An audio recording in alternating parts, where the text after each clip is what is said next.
అదేవిధంగా మరొక కొన్ని ప్రశ్నలు వచ్చాయి సార్. వాటిని మీ దృష్టిలోకి ఓకే. తీసుకొస్తాను.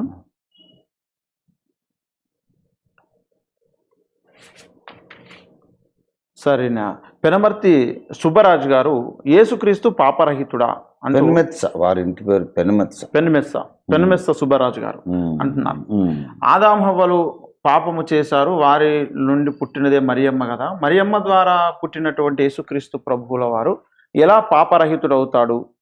నేను నరకం వెళ్ళాలని కోరుకుంటున్న నా క్రైస్తవ మిత్రులకు వందనాలు అంటూ వారు చెబుతూ ప్రశ్నిస్తున్నటువంటి ఈ విషయంపై మీరు ఏమంటారు? ఇప్పుడు మొట్టమొదటి మాట, మీరు అడిగిన ఆ రెండో ప్రశ్నకు నేను ముందు సమాధానం చెప్తాను.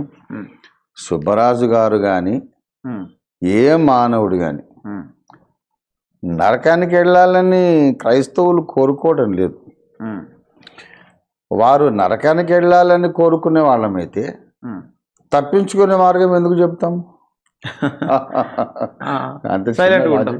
సరే పోనీ అట్టే పోనీ అనుకుంటాం. ఉమ్, ఆ, అట్లా వెళ్ళొద్దని కదా. ఏ పరలోక మహిమలోకి, మహిమానందంలోకి మనం వెళ్తున్నాము, ఉమ్, దాంట్లోకే నాస్తిక మిత్రులు, ఇతర మతాల్లోని భక్తులు అందరూ కూడా ఈ సత్యమైనటువంటి మోక్షానంద మార్గంలోకి రావాలి. అందరూ బాగుండాలి, ఈ భూమి మీద బాగుండాలి, ఈ లోకాన్ని వదిలిన తర్వాత కూడా అందరూ బాగుండాలని మనం సువార్త చెప్తున్నాం. వారు నరకానికి వెళ్ళాలని ఎవరు కోరుకోవట్లేదు. అసలు ఎవరు నరకానికి వెళ్ళాలని క్రైస్తవుడు కోరుకోడు. ఉమ్, వెళుతాడని తెలిసి వాళ్ళ కొరకు భయపడుతున్నాం. Um, we are afraid and we are sad that all those who reject Christ are sentencing themselves for eternal doom and damnation. తమ్మును తాము నిత్య శిక్షకు వాళ్ళు తమను తామే పంపించుకుంటున్నారు. ఉమ్, అందుకని బాధ అంతే తప్ప అయ్యో సోదరుడు పరలోకానికి రాలేకపోతున్నాడే అనే బాధతో ఒకసారి కన్నీరు కూడా కార్చి ప్రార్థన చేస్తాం వీళ్ళందరి కొరకు, ఆల్ అన్బిలీవర్స్ కొరకు. గనక వారు నరకానికి వెళ్ళాలని ససేమరా నేను కోరుకోవట్లేదు. ఏ నాస్తిక మిత్రుడు కానీ, ఒక హిందూ సోదరుడు కానీ, ముస్లిం సోదరుడు కానీ, బౌద్ధుడు, జైనుడు ఎవరైనా సరే అందరి కొరకు యేసుప్రభు వారు తన పరిశుద్ధ రక్తము కార్చి అందరి పాప పరిహారం కొరకు శిక్ష అనుభవించాడు. ప్రయాసపడి భారం మోసుకొనిచున్న సమస్త జనులారా నా యుద్ధకు రమ్మంటే అందులో నాస్తికులు ఉన్నారు, అన్ని మతాల ప్రజలు ఉన్నారు. కనుక యేసుప్రభు వారు అందరి కొరకు విమోచన క్రయధనముగా తన ప్రాణమును పెట్టాడని 1 తిమోతి 2:5 చెప్పబడింది. కాబట్టి వారు నరకానికి వెళ్ళాలని మనం కోరుకోవడం అనేది అభాండమే తప్ప వాస్తవం కాదు. ఎవ్వరు నరకానికి వెళ్ళొద్దు, అందరూ యేసుప్రభుని విశ్వసించి పరలోకానికి రండి. ఇది మన సువార్త. సరే, అంతకుముందు అంటే ఆదాం హవ్వలు పాపులు, వారికి పుట్టిన మరియమ్మ పాపి అయినప్పుడు యేసుక్రీస్తు ఎలా పరిశుద్ధుడవుతాడు? అయితే ఇప్పుడు సుబ్బరాజు గారు ఇప్పుడు లేటెస్ట్గా ఈ ప్రశ్న అడిగారు. కానీ నేను కొన్ని సంవత్సరాల తరబడి ఈ ప్రశ్నకు సమాధానం 100 సార్ల కంటే ఎక్కువ చెప్పుంటాను. మళ్ళీ చెప్తాను. మళ్ళీ చెప్పిందే చెప్పాలంటే నాకు సిగ్గేస్తుంది యాక్చువల్గా. నేను ఎప్పుడు రిపీట్ చేయరు ఏది కూడా. ఒకసారి చెప్తే final, once and for all. మళ్ళీ మళ్ళీ రిపీట్ నేను చేయను ఏది కూడా. ఇప్పటిదాకా ఎన్ని వేల ప్రసంగాలు చేశాను. ఎవ్రీ మెసేజ్ ఈజ్ న్యూ అది. కానీ ఇప్పుడు వారు అడిగారు అని మీరు అంటున్నారు కనుక నేను చెప్తాను. యేసుక్రీస్తులో మరియ భర్త అయిన యోసేపు రక్తము లేదు. యేసుక్రీస్తు శరీరము అనే పిండధారణ జరగడానికి యోసేపు రక్తము సంపర్కము అది కారణం కాదు. అసలు యోసేపు మరియా ఇంకా వీరు ఏకము కాకమునిపై ఈమె పరిశుద్ధాత్మ వలన గర్భవతిగా ఉండేది. ఆ యేసు దేహంలో యోసేపు రక్తం ఎలాగలేదు, అలాగే మరియ రక్తం కూడా లేదు. యేసు దేహాన్ని నిర్మించటానికి తండ్రి అయిన దేవుడు యోసేపు వీర్యాన్ని వాడుకోలేదు, మరియ అండమును కూడా వాడుకోలేదు. మరియం అండము అనేది ఫలదీకరణం చెంది ఉంటే అదే యేసు దేహం అయితే డెఫినెట్గా యేసు పాపి అవుతాడు 100%. ఓకే.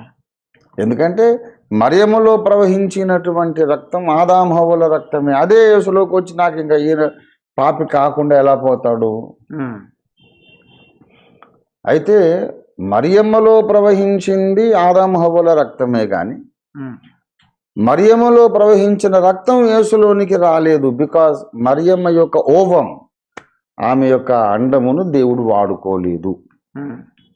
మరి వాడుకోక అండము కూడా లేకుండా మరి ఎలాగా ఫలదీకరణమైందంటే శూన్యములో సకల బ్రహ్మాండమును వాక్కు చేత కలిగించిన దేవుడు గ్రహమండలాలు కలుగును గాక, పంచభూతములు కలుగును గాక, చీకట్లు వెలుగును కలుగును గాక అంటే అన్ని పుట్టుకొచ్చినాయి కదా.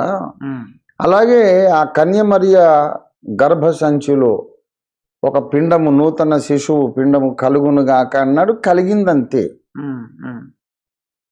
దేవుడు ఇప్పుడు ఒక కొత్త అండమును సృష్టించి కొత్త మానవ వీర్య కణాన్ని సృష్టించి అవుట్ సైడ్ హ్యూమన్ రేస్, మానవ జాతి పరిధికి వెలుపల వేరే కొత్త పరిశుద్ధమైన అండాన్ని సృష్టించి పరిశుద్ధమైన వీర్య కణాన్ని సృష్టించి వారెండింటిని ఫలదీకరణం చెందించి ఆ పిండమును మరియమ్మ గర్భంలో ఉంచాడు అంతే. ఓకే. ఎట్లాగంటే ఇవాళ ఇప్పుడు ఆర్టిఫిషియల్గా కృత్రిమ గర్భధారణ జరుగుతుంది కదా. ఎవరో ఒకరు అండాన్ని దానం చేస్తారు, ఎక్కడి నుంచో వీర్యాన్ని తీసుకొస్తారు, ఈ రెండు టెస్ట్ ట్యూబ్లో కలిపి లాబొరేటరీలో కలిపి తల్లి కావాలనుకున్న కాలేకపోతున్న ఒక స్త్రీమూర్తి గర్భాశయంలో ఇది ఇంప్లాంట్ చేస్తారు. ఆమెలో పిండం పెరుగుతుంది కానీ ఆమె అండము కాదు, ఆమె భర్త యొక్క వీర్యము కాదు. భర్త జీన్స్ కానీ మోసిన ఆమె జీన్స్ కానీ ఆ పిండానికి ఉండవు. ఈ అండము ఎక్కడిదో ఆ స్త్రీమూర్తి జీన్స్ ఉంటాయి. ఆ అండం ఫలదీకరణం చెందడానికి ఏ వీర్య కణాన్ని వాడారో ఆ పురుషుని జీన్స్ ఉంటాయి కానీ వాళ్ళు ఎవరో తెలియదు, అన్నోన్ పీపుల్.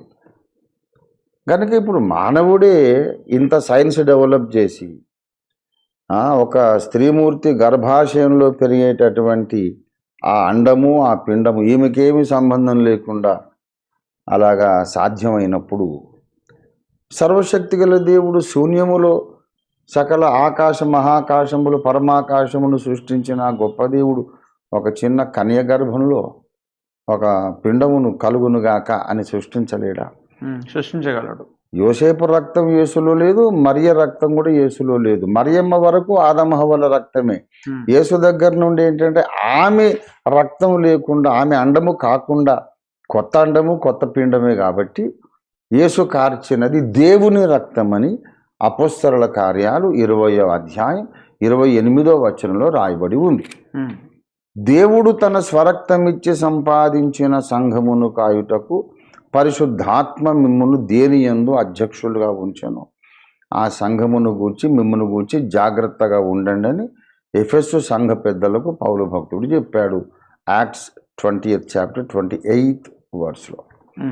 కనుక యేసు కార్చింది దేవుని రక్తం ఎలాగైంది అంటే మరియకు సంబంధం లేని రక్తం, యోసేపుకు సంబంధం లేని రక్తం. కనుక అందుకు యేసు పరిశుద్ధుడు. బైబిల్లో ఈ వచనాలు ఉన్నాయి కనుక మనం యేసు పరిశుద్ధుడు. బైబిల్ చెప్పింది ఆయన పరిశుద్ధుడని చెప్పింది, ఎందుకు పరిశుద్ధుడో కూడా చెప్పింది. ఆయన కార్చింది God's own blood, not Mary's blood, not Joseph's blood, God's own blood. Okay. Okay sir.